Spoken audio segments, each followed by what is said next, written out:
In the annals of professional wrestling, the third installment of the NWA Florida heavyweight title clash between Barr and Mike stands out not for its brilliance, but for its lackluster performance. Barr, who had previously dethroned Scott McGhee on October 14, 1984, found himself at a crossroads. One wonders if his victory was orchestrated solely to secure Mike's presence on the show. However, the Achilles heel of this encounter lay in the unfamiliarity both competitors held for the audience. Despite their respectable skill sets, Barr and Mike lacked the charisma to instantly captivate the crowd. The absence of a substantial build-up session hindered their ability to establish a meaningful connection. To the dismay of the spectators, the match's resolution felt forced and devoid of emotion, leaving a bitter aftertaste in the wake of what had been an uninspired affair. Such is the plight of esteemed wrestlers like Barr and Mike. Their technical proficiency often overshadows their lack of charisma. While their work ethic is commendable, they fail to ignite the audience's passion without a gradual ascent to the pinnacle of their abilities. Behind Mike Graham's enigmatic ascent to the squared circle lay a poignant tale. His father, Eddie Graham, the revered patriarch of Florida Championship Wrestling, stood at death's door, his time on earth dwindling. Amidst a tempestuous upheaval within the wrestling landscape, with powerhouses Dory Funk and Dusty Rhodes vying for dominance, Florida Championship Wrestling faced an existential crisis. Enter Michael Hayes, a visionary booker who arrived in 1985 to steer the company through a turbulent transition. As Florida grappled with the loss of its guiding light and the turmoil of corporate restructuring under Jim Crockett Promotions, desperate measures were needed to sustain relevance. Mike Graham's induction into the ring served not only as a tribute to his father's legacy, but also as a poignant attempt to anchor the company during a profound era of change and uncertainty. In a gripping wrestling match, the Grape Graham seized his opponent's leg and attempted a swift figure, 4-leg lock. But Jesse Barr, with lightning reflexes, countered the maneuver. The struggle intensified as they engaged in a knuckle-lock test of strength, a battle of wills that seemed to stretch into eternity. However, Barr's cunning prevailed, and he subverted Graham's attempt by subtly stepping onto the bottom rope, gaining a crucial advantage. Graham's determination refused to be extinguished, and he powered through Barr's onslaught, knocking him to the canvas. Jesse Barr, unfazed, rose to his feet and executed a thunderous figure, 4-leg lock as Graham struggled to break free. Barr, with a relentless headlock, tightened his grip.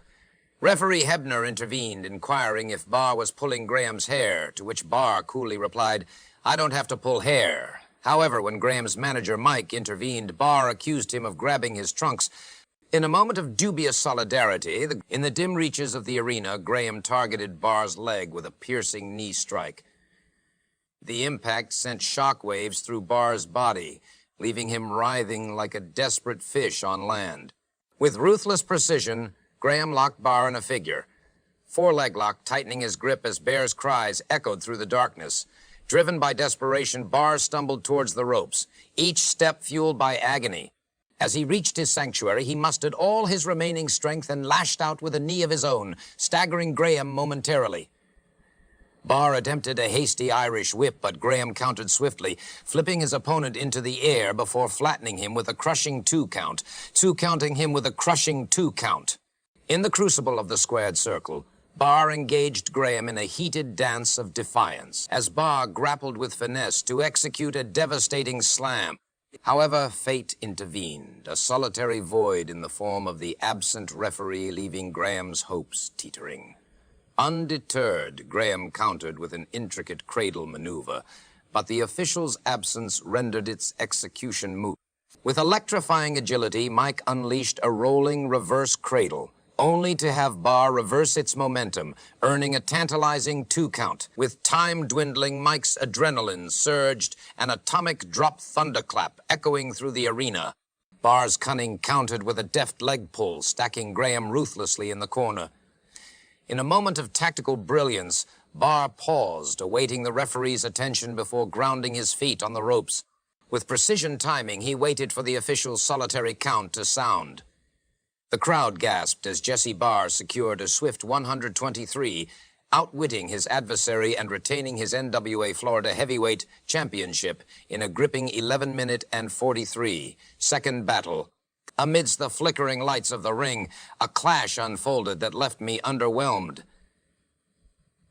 Jesse Barr's languid control cast a pall over the contest, dragging it into a mire of plodding mat holds. The grappling, devoid of elegance or artistry, meandered aimlessly. But as Graham seized command, a flicker of hope ignited. The mat work transformed into a symphony of precision and fluidity.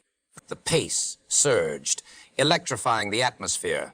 Graham's astute psychology played like a master's chess game, weaving a narrative around Barr's injured leg. Yet Barr's lethargy overshadowed Graham's valiant efforts. Like a lifeless timber, he resisted every attempt to breathe life into the match.